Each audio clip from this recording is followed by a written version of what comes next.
Hello மக்களே, இன்றைக்கி நான் வந்து ஒரு ஹை ப்ரோட்டீன் சிம்பிளான ஒரு ரெசிபி நான் மோஸ்ட்லி செய்கிறது தான். அது உங்கள்கிட்ட ஷேர் பண்ண போகிறேன். ஸோ இதுக்கு வந்து 2 eggs, இன்றைக்கி வந்து கொஞ்சம் டேஸ்ட் வித்தியாசமாக இருக்கணும்னு கொஞ்சம் சீஸ் ஆட் பண்ண போகிறேன். அண்டு தேவையான வெஜிடபிள்ஸ் லைக் மோஸ்ட்லி நான் இந்த 3 காம்பினேஷன் தான் போடுவேன். பட் இது கூட சில சமயத்தில் கேபேஜ் ஆட் பண்ணுவேன். ஸோ இதெல்லாம் நம்ம முதல்ல பொடிசாக கட் பண்ணிக்கலாம். நான் வந்து காலையில் ட்ரை பண்ணுவேன் most of the time, like high protein breakfast சாப்பிட்ணும் அந்த மாதிரி. ஸோ அந்த மாதிரி உள்ள இதில் பெஸ்ட்டானது நான் கண்டிப்பாக உங்கள்கிட்ட ஷேர் பண்ணுறேன். ஸோ நல்ல பொடிசாக வந்து எல்லா காய்கறியும் வெட்டிக்கிடுவேன், பிகாஸ் அந்த எக்கு கூட அதான் நல்லாயிருக்கும். டொமேட்டோ வந்து எக்கில் போடும்போது மட்டும் நான் இந்த மாதிரி அதில் உள்ள அந்த விதைகளை எடுத்துருவேன். ஸோ வந்து இதில் வந்து வெறும் ஆம்லேட்டாக போடுறதுக்கு பதில் நீங்கள் என்ன பண்ணலான்னா, உங்களுக்கு பிடிச்ச மாதிரி ஏதாவது மாவு இருக்கும்ல, லைக் ரைஸ் பவுடர், அரிசி மாவு, இல்லைனா கடலை மாவு, இல்லைனா அந்த ஓட்ஸ், இதெல்லாம் கூட நீங்கள் மிக்ஸ் பண்ணலாம். ஸோ அது இன்னும் கொஞ்சம் உங்களுக்கு திக்னஸ் கொடுக்கும், ஃபில்லிங்காக இருக்கும், டேஸ்ட்டாகவும் இருக்கும்.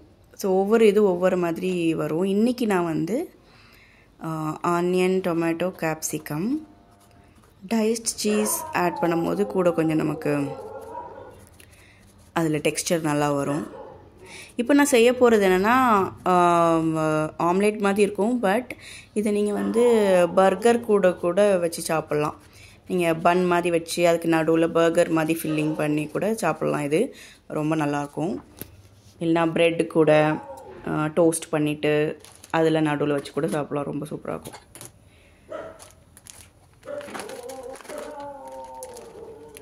ஸோ சீஸ் கொஞ்சம் ஆட் பண்ணிக்கலாம்.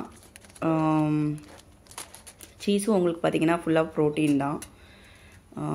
ரெகுலராக சாப்பிட வேண்டாம், பட் எப்போவாது ஒரு டிஃப்ரெண்ட் டேஸ்ட்டுக்காக சாப்பிட்டுக்கலாம். ஸோ நான் வந்து 2 எக் தான் ஆட் பண்ணுறேன். ஸோ மசாலா பார்த்திங்கன்னா salt, chilli powder, garam masala, இதுதான்.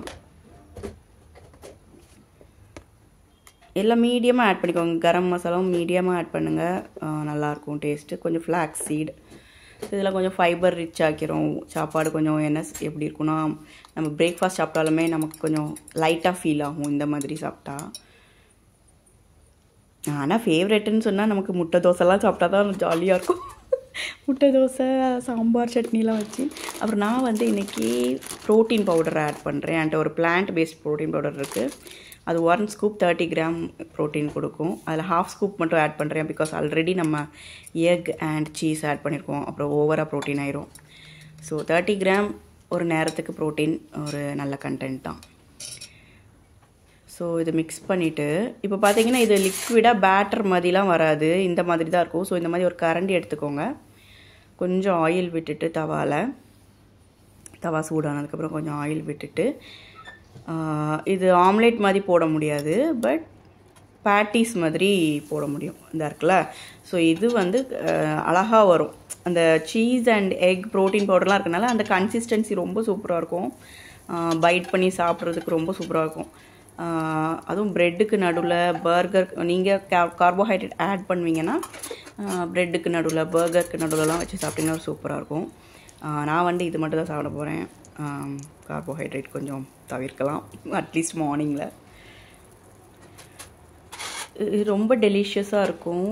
அண்ட் இந்த வெஜிடபிள் மெயினாக எனக்கு இந்த கேப்சிகம் அண்ட் ஆனியன், இந்த காம்பினேஷன் வந்து இதில் சூப்பராக இருக்கும். அந்த டொமேட்டோ போடலைன்னா கூட ஓகே, பட் கேப்சிகம் ஆனியன் வந்து கம்பல்சரி அதில் போட்டால் ரொம்ப அந்த டெக்ஸ்சருக்கு அது நல்லாயிருக்கு.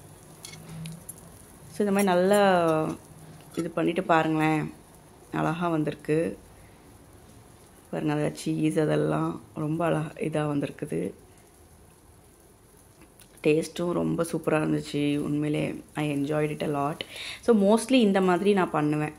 ஒரு வேளை நான் ப்ரோட்டீன் பவுடர் போடலைன்னா நான் சில சமயத்தில் ஓட்ஸ் போடுவேன். ஓட்ஸ் போட்டால் இன்னும் கொஞ்சம் வேறு மாதிரி இருக்கும் அது. அப்புறம் இல்லைனா பேசன் பவுடர், கடலை மாவு பவுடர், இது எல்லாமே நல்லா டேஸ்ட்டாக தான் இருக்கும். ஸோ கண்டிப்பாக ட்ரை பண்ணி பாருங்கள். அப்புறம் என் பொண்ணுக்கு வந்து நான் என்ன பண்ணேன்னா, பிரேக்ஃபாஸ்ட்டுக்கு அவல், ஜாகரி பவுடர், பால் கொஞ்சம், கோகோனட், பழம், நம்ம எப்போ உள்ளது தான். இது அவளுக்கு ரொம்ப பிடிக்கும். ஸோ குயிக்காக உங்கள் பிள்ளைங்களுக்கு செய்யணும்னா செய்யுங்க. ஸோ மக்களே, இந்த ரெசிபி எப்படி இருக்குன்னு ட்ரை பண்ணிவிட்டு சொல்லுங்கள்.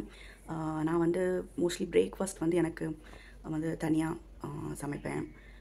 கொஞ்சம் ட்ரை பண்ணுவேன், லைக் கொஞ்சம் லோ கார்போஹைட்ரேட் ஹை ப்ரோட்டீனாக இருக்க மாதிரி பிரேக்ஃபாஸ்ட் கொஞ்சம் ட்ரை பண்ணுவேன். ஸோ நான் மோஸ்ட்லி வந்து இன்றைக்கி பண்ண மாதிரி எக் அண்ட் வெஜிடபிள் காம்பினேஷன் பண்ணுவேன். பட் அப்பப்போ நான் பண்ணுறது டிஃப்ரெண்ட் ஐடியாஸ் இருந்துச்சுன்னா நான் கண்டிப்பாக ஷேர் பண்ணுறேன். ஸோ வேறு எந்த மாதிரி ரெசிபீஸ் வந்து நான் போஸ்ட் பண்ணலாம் அப்படின்னு நீங்கள் சொல்லுங்கள். கண்டிப்பாக அதையும் பண்ணலாம். ஏன்னா நான் வந்து என்னோடய பெஸ்ட் இது ஃபுல்லாக உங்கள்கிட்ட ஷேர் பண்ணணும்னு நினைக்கிறேன். ஸோ நிறைய ஐடியாஸ் இருக்குது. ஸோ எனக்கு என்ன சீரீஸ் பண்ணலாம் அந்த மாதிரி ஏதாவது ஐடியா இருந்தால் நீங்கள் கமெண்ட்டில் கண்டிப்பாக சொல்லுங்கள். ஸோ நெக்ஸ்ட் வீடியோவில் சந்திப்போம். பாய்.